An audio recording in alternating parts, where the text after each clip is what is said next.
com ela, que estava curtindo as suas férias, merecidas, hein? O que trabalha a doutora Andressa? E voltou com tudo para mitos e verdades que vocês pediram. Bem-vinda, nossa endocrinologista. Mais uma vez, um ótimo ano para você. Obrigada para nós. Com muito trabalho, porque eu sei que você ama o que você faz e a gente que ganha com isso, né? E a gente é que agradece. Fico muito feliz. Ah, Karina, voltou descansada. Deu pra aproveitar, né? Descansada mesmo. Que Deu, bom. né? Deu. Não, aproveitou bastante. Foram 20 dias, né? 20 dias. 20 dias. Ó, fazia uns 4 anos que eu não tirava 20 dias de Era férias. isso que eu ia te perguntar. Médico, normalmente, é difícil conseguir um tempinho a mais. Não, eu consegui, dei uma emendada, Natal, Réveillon, deu tudo certo. E agora o consultório já voltou com tudo? Com tudo. Desde ontem já tá bombando, graças a Deus. Então, vamos lá. Porque hoje a gente vai responder todas as perguntas, doutora Andressa, a respeito de emagrecimento. Então, a gente vai falar de alguns mitos e verdades que a gente já ouviu, que certamente você já ouviu. E muitas vezes pode ser mito e você acredita. A gente vai falar de medicamentos para emagrecer. Inclusive, tem um medicamento novo que a doutora Andressa vai contar mais pro finzinho da pauta. Não dá para perder. E claro, se vocês tiverem perguntas de mitos ou verdades, a gente coloca essa perguntinha também. Vamos começar? Vamos começar sim. Primeira perguntinha na tela. Mito ou verdade? Existem alimentos com calorias negativas ou, vamos dizer assim, zero de caloria? Bom, zero de caloria. Bom, então vamos lá. É mito ou é verdade? O que vocês acham, pessoal de casa? Ah, eu acho que é mito. Né? Sabe que tem dieta baseada em calorias negativas, né, Carol? Eu vi assim, já ouvi dieta da caloria negativa. Então a pessoa passa o dia inteiro tomando ou suco de melão ou suco de melancia, alternando, às vezes até colocando gengibre, que é uma boa ideia, mas não é uma boa ideia passar o dia inteiro só se alimentando de sucos, né? De sucos de 2 frutas, eventualmente, e a gente não tem nenhuma ingestão de proteína. Não existem alimentos com calorias negativas. Isso é então mito? É mito. Então isso ganha um carimbinho de mito, né? O que acontece é o seguinte, a gente sabe que o nosso intestino, ele queima 10% das calorias que a gente come. Então, por exemplo, se aquele alimento tem 200 calorias, 20 calorias o nosso corpo usa para digerir aquele alimento. Então, alimentos com muito baixas calorias, por exemplo, o próprio melão, a melancia, o brócolis, que tem poucas calorias, o corpo vai gastar só 10% dele, mas jamais você vai gastar mais caloria para digerir um alimento do que ele te fornece. Então, peraí, eu acho que a gente tem uma fotinha, inclusive, que é a próxima de melão. Melão, melancia, brócolis. Abobrinha pode ser? Abobrinha também. São alimentos que a gente considera de muito baixa caloria. Por exemplo, alface, que são a base das dietas que a gente usa para poder, inclusive, diversificar, porque são alimentos que têm uma alta composição de água, tem vitaminas, tem minerais, são alimentos que a gente usa porque também são fonte de fibra e dos nossos nutrientes. Só que são alimentos de baixa caloria. A confusão veio do fato que, será que porque eles serem muito de baixa caloria, será que a gente gastaria mais para digerir do que ele fornece de caloria? Não, isso não existe. Mesmo não tem alface. como. Agora sim, se você passar um dia inteiro comendo alface, obviamente você vai perder peso. Por quê? Porque a alface, como é um alimento de muito baixa caloria, você come 3 pratos de alface por dia, você não consegue chegar nem a 400 calorias. E o nosso metabolismo, normalmente, em média, para uma mulher de 50, 60 quilos, demanda 1.200 calorias por dia. Então você perde peso não é porque o alimento te tira calorias, mas é porque você já está comendo pouca caloria. E aí, claro, obviamente, do que ele vai queimar naquele dia do metabolismo basal, sem a gente fazer nada. Sem a gente fazer nada. Vai ficar num negativo. Exato. E a pessoa mas que vai não emagrecer. é o alimento que te fornece. Mas não é o ideal também. Não é o ideal. Que claro que daqui a pouquinho a doutora Andressa vai contar qual é o ideal dentro desses mitos e verdades. Então, é mito. Não existe alimento com caloria negativa. Próxima pergunta na tela. Olha lá. Mito ou verdade? Quando estamos de dieta, não devemos nos pesar. E aí, gente? Isso é mito ou isso é verdade? E aí, gente? Eu acho que isso é verdade, não sei. Eu acho que a gente não deve se pesar. Mas sabe que eu escuto muito isso, sabe, Carol? Assim, o meu paciente começa a fazer dieta e fala assim, não, eu não vou me pesar até o dia que eu voltar no seu consultório, porque eu tenho medo, porque eu fico mais ansioso. Mas estudos científicos indicam que isso aqui é mito. Sério? É mito, a gente tem que se pesar. Mito. Carimbinho de mito. A gente tem que se pesar quando está fazendo dieta? A gente tem que se pesar. Tem que se pesar. Por quê?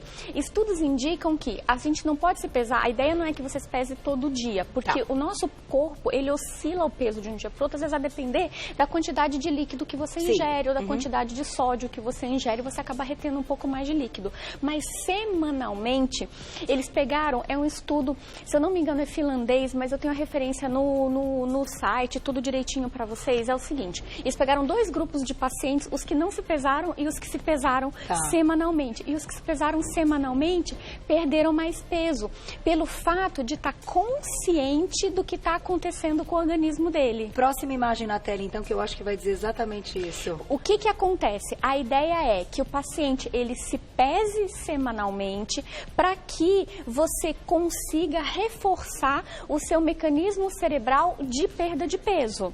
Então, como se fosse um incentivo. Na verdade, a ideia de você se pesar não é todo dia para não gerar ansiedade, mas também é não deixar de se pesar para você não perder o controle sobre o que você está fazendo. Porque pode ser que você esteja fazendo ali a sua dieta e um dia você fez algo diferente do que estava proposto e quando você subiu na balança você viu que engordou ou que não perdeu. Exatamente. E isso é o alerta. Esse é o alerta. E quando você fala assim, não, eu estou fazendo uma semana de dieta, o meu peso está estacionado, o que significa? A pessoa às vezes sobe na balança e fala assim, ai meu Deus, eu estou com o mesmo peso, não está funcionando. Não, gente, calma, começou a funcionar.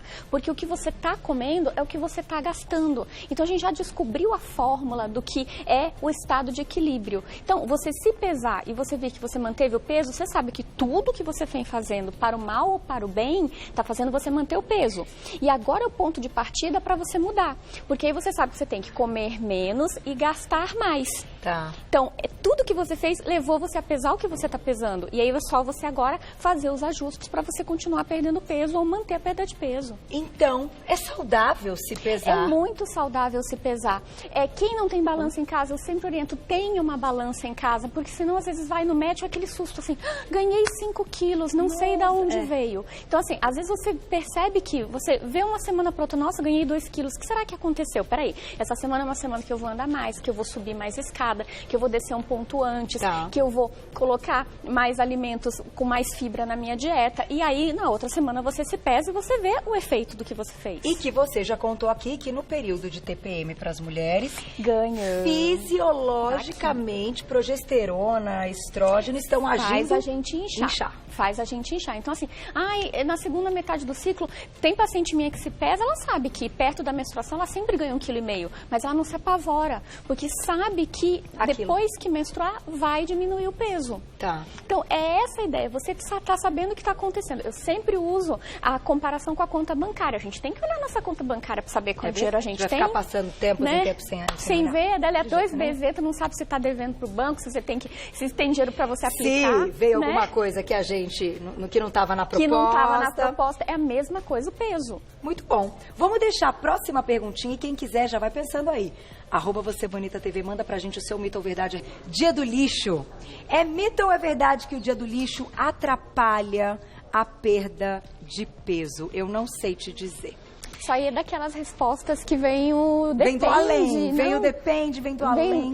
Vem o depende, Carol, porque na verdade a gente ainda está estudando sobre se o dia do lixo é bom ou é ruim quando a gente está fazendo dieta. Então tem as explicações a favor e tem as explicações contra o dia do lixo. E a gente tem vários trabalhos, isso eu acho interessante o público também saber que a gente também tem dúvidas quando a gente fala que às vezes a coisa não é só bater um martelo sim e não, né? Tá. Então assim, o dia do lixo vai depender muito do perfil da dieta do paciente e do jeito que o paciente se alimenta. Então, para quem está em casa entender, é o seguinte, você vem numa dieta com baixa caloria, 800, 1.000 calorias.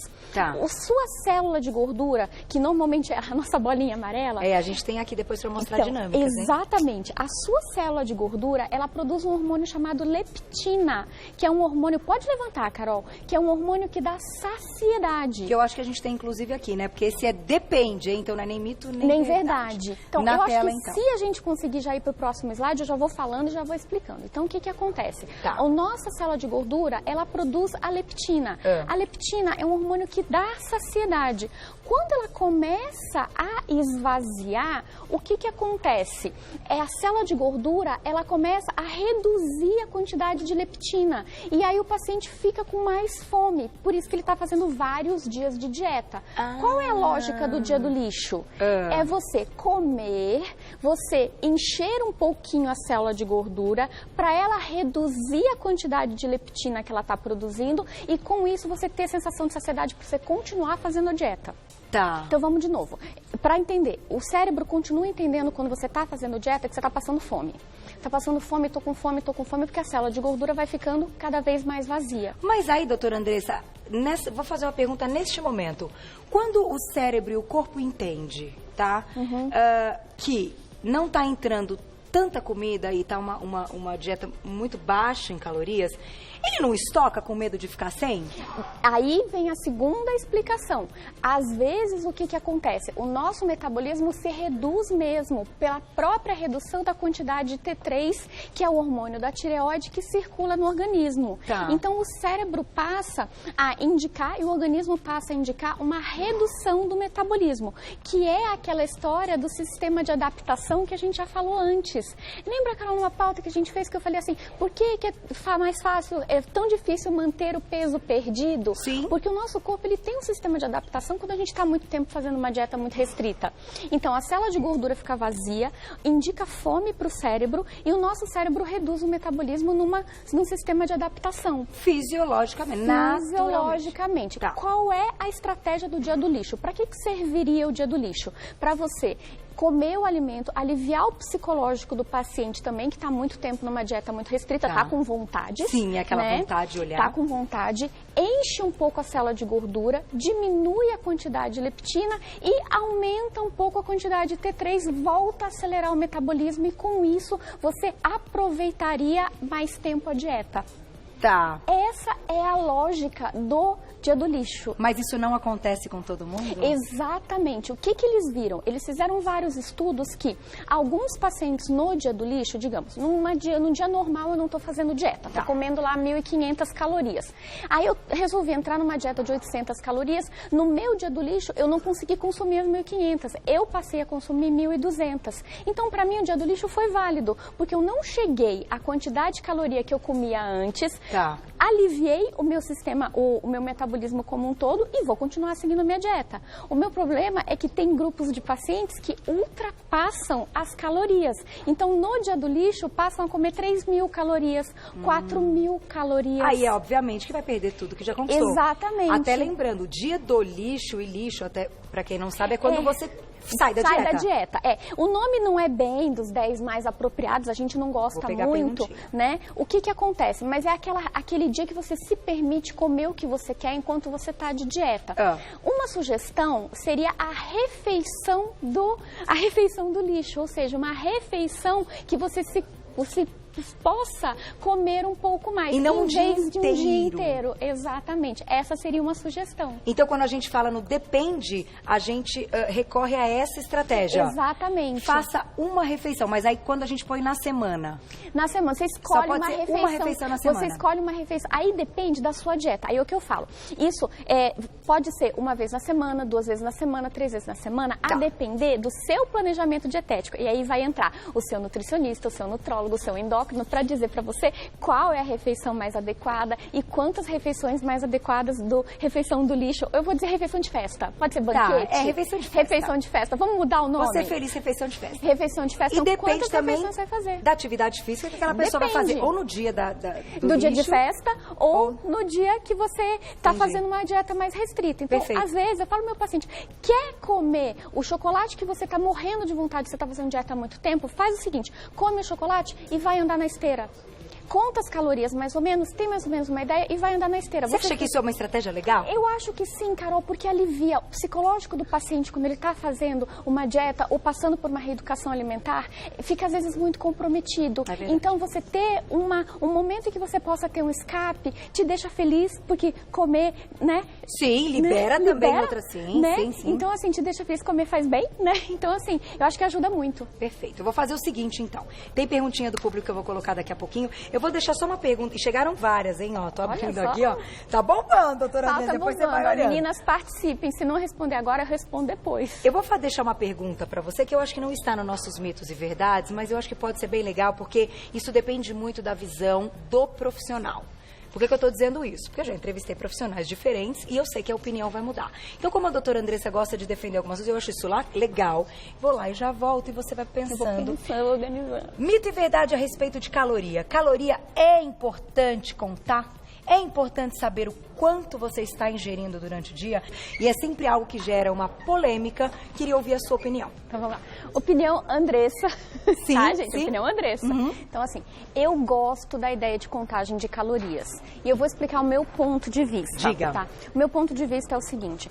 Peso é caloria que a gente está comendo, menos caloria que a gente está gastando. É uma conta bancária. É a mesma ideia da comparação que a gente faz com a conta bancária. Tá. Eu não acho que as pessoas precisam ser paranoicas e ficar olhando as calorias do que está comendo. Nossa, estou comendo uma maçã, vou olhar no aplicativo e tal. Mas eu acho que você ter noção que uma maçã vai ter em torno de 50 calorias e você está fazendo uma dieta de 1.200, você sabe quantas maçãs você pode comer por dia. Tá. E você sabe que se essa maçã tiver mais açúcar, por exemplo, for uma maçã caramelada numa torta, ela vai ser mais calórica. Então, você ter ideia que um hambúrguer, pode ser mais calórico do que, por exemplo, um frango, que seja um frango grelhado, dependendo de como é feito esse hambúrguer, Sim. é interessante para você saber aonde você está acertando e onde você está errando. Digamos assim, você enxerga como um caminho, uma diretriz. Exato. Para chegar no objetivo. Eu acho que sim. Tem pessoas que fazem dieta dos pontos. Eu passo dieta dos pontos. Eu também acredito muito. A dieta dos pontos, na verdade, é um jeito que a gente achou para simplificar a contagem de calorias. Tá. Eu gosto muito. Eu acho que para quem não tem noção ainda de... Nossa, mas que nem a história do suco de laranja. Eu sempre gosto de contar essa história. Porque assim, às vezes você tá no café da manhã e você tá de dieta. E aí você tá na dúvida entre escolher um suco de laranja ou um suco de limão. Ou um suco de maracujá ou um suco de abacaxi. E às vezes, por questão de caloria, você vai acabar optando por um suco menos calórico que o suco de laranja. Nossa, Andressa, eu não sabia que o suco de laranja tinha 400 calorias, dependendo do tamanho do copo. E não deixa de ser saudável. Ele é saudável, mas Porém, às vezes, quando você está numa dieta de perda de peso, você tem que considerar as calorias, porque são elas o caminho que você vai ter que percorrer na hora de você perder peso. Tá aí. Doutora Andressa, então, já deu, assim, a sua opinião. Essa e eu opinião, acho que isso é uma coisa muito pessoal. Por isso que eu quis perguntar. Faz parte dos nossos mitos e verdades. Vamos pro próximo, que esse é muito bom, hein? Na tela, mito ou verdade? Medicamentos para perder peso atuam no cérebro. Todos os medicamentos, doutora Andressa? Todos os medicamentos. Bom, esse aqui eu coloquei como verdade, mas não são todos os medicamentos que atuam no cérebro. Mas existem medicamentos que sim atuam no cérebro. Certo. E é isso que eu acho interessante a gente colocar. O que acontece? Se a gente puder ir para aquele slide dos tipos de medicamentos... Vamos lá. Porque a gente precisa entender que nem todos os medicamentos para perda de peso são iguais. Existem como, por exemplo... pneumonia. Cada paciente com pneumonia, às vezes, não vai usar o mesmo antibiótico, uma criança, um vovozinho, um paciente adulto. Vai depender do tipo de pneumonia que o paciente tem. É a mesma coisa com relação a peso. Gente, tratar peso tem lógica. Eu sempre falo isso, não é fazer uma mistura de coisas e dar. Então, assim, existem medicamentos que agem inibindo o apetite, existem medicamentos que agem no sistema de recompensa cerebral, que é aquela coisa da comida conforto, do meu nham-nham, do meu creque-creque noturno. E existem medicamentos que agem impedindo a absorção de determinados alimentos, que é principalmente a absorção de gorduras. Então, o que eu quis trazer para falar para vocês é o seguinte: sim, medicamentos para perda de peso, alguns deles agem no cérebro. E não está errado agir no cérebro. É o nosso cérebro que comanda o controle de peso. Eu tenho muito paciente que chega e fala assim: Andressa, mas eu não quero tomar medicamento para perda de peso, porque mexe no cérebro. Mas calma, bem indicado, o medicamento para perda de peso, ele pode sim ser o caminho para levar você a te ajudar a perder peso. Digamos assim, dar aí ao cérebro o outro caminho que é o que ele não estava seguindo. Exatamente. Isso é muito interessante e eu queria daí ir para a dinâmica cerebral. Vamos para a dinâmica cerebral, então. Cerebral, tá aqui. E eu vou colocar uma perguntinha do público. Então, o que acontece? Quando a gente fala aqui, gente, abrindo aqui, tem o nosso bonitinho. Cérebro, tá? Olha que gracinha, bonitinho, né? Dentro do nosso cérebro, quando a gente abre ele, existem sistemas mais antigos, que são os nossos sistemas que fez a gente chegar a ser os seres humanos que a gente são. Que são sistemas mais centrais, que eles são os nossos sistemas de recompensa cerebral. Tá, eles ficam aqui. Eles ficam aqui nas áreas de recompensa, perto do hipotálamo, que é junto do controle do peso. Tá. Os medicamentos, eles agem fazendo com que o sistema de recompensa cerebral, que é com serotonina, que é o hormônio do bem-estar, e dopamina, que é o hormônio de recompensa, sejam reforçados. Então, às vezes, você está fazendo uma dieta, você sente aquela vontade de comer aquele determinado alimento, que é o teu alimento conforto, e a medicação, ela vai te ajudar justamente a não ir para aquela coisa que você já estava acostumada a fazer. Entendi. E aí você constrói uma nova via baseada em reeducação alimentar e atividade física para ser reforçada. Só que a medicação, ela te ajuda naquele momento em que você fala assim, e aí? Vou comer ou não vou comer? E aí que a medicação, ela te ajuda a não comer. A não comer. E aí é baseado... Entendi. Ela segue uma atitude que sozinha a pessoa não tomaria. Não tomaria, porque ela já tem um circuito de recompensa cerebral já estabelecido. Feito pelo remédio. Feito pelo remédio. Só que aí a grande dúvida, mesmo entendendo isso, é a seguinte, ó. Próximo mito ou verdade na tela. Quer ver? Medicamentos para perda de peso viciam, doutora Andressa? Então, aí é que tá. Se eles são mal indicados, eles viciam. Mas se eles são bem indicados, isso é mito. Então, a minha resposta como endocrinologista, que a gente vai pensar no remédio certo para dar para cada paciente na dosagem correta, a resposta para essa pergunta é: medicamentos para perda de peso não viciam, porque eles entram como um complemento do tratamento. Quando o paciente já perdeu peso, manteve esse peso um determinado período, a gente retira a medicação. Tá. Porque a ideia não é usar a medicação para perda de peso para sempre. A medicação, ela é um auxílio. É aquela história, não é uma coisa que vai te carregar, é uma coisa que vai te auxiliar, porque a base você já vai estar fazendo. Ela organiza. Exatamente. Tipo assim, organizou tudo, tá com a estrutura organizada. Perfeito. A medicação entra. Aí entra. E quando você organizou tudo, você tira a medicação. Certo. E aí a gente pode entrar com as nossas próprias pernas. Exatamente, essa é a ideia. Eu acredito nisso. Vamos fazer uma perguntinha do público? Porque eu sei que chegaram várias e tem um monte de coisa aqui, até pra gente fechar falando a respeito do intestino, que eu já tô... Aí, ó. Já tô no meu tempo, olha lá. Heloísa, obrigada. Vamos ver. A mulher que está na menopausa tem mais dificuldade para emagrecer? Tem algum alimento que deve ser consumido para quem está nesta fase da vida? A gente já explicou aqui, vou até girar aqui as minhas perguntinhas, e você mesma já contou, que oscilação hormonal e períodos da vida estão totalmente ligados ao emagrecimento. Porque eles mexem com a taxa metabólica basal, ou seja, com o quanto que o nosso organismo gasta quando a gente não está fazendo nada, né? Então, assim, a gente sabe que aos 20 anos a mulher tem um metabolismo mais rápido do que quando ela entra na menopausa. É por isso que meninas que comem a mesma dieta do que senhoras depois de 50 anos, as meninas emagrecem e as senhoras engordam. Isso é uma questão metabólica e é por isso que a gente tem que cuidar. Não existe um alimento específico. O que a gente precisa é cuidar com a quantidade do alimento ingerido, com a quantidade de calorias ingerida e com o valor desse alimento. Gorduras ruins, açúcares, são coisas extremamente danosas para qualquer faixa etária, né? Não precisa ser necessariamente na menopausa. Então, sim, tem mais dificuldade respondendo a pergunta dela por causa disso.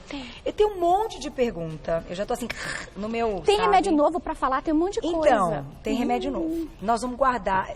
Não pode fechar com o remédio novo, Glaucia? Fechar com o remédio novo? Estouramos tempo, gente, de novo. Então, 1 minuto para falar do remédio novo. Falar do remédio novo. Que remédio novo é esse? Vamos lá. No começo do ano foi liberado pela Anvisa uma medicação chamada Locarcerina, tá? O que é essa medicação?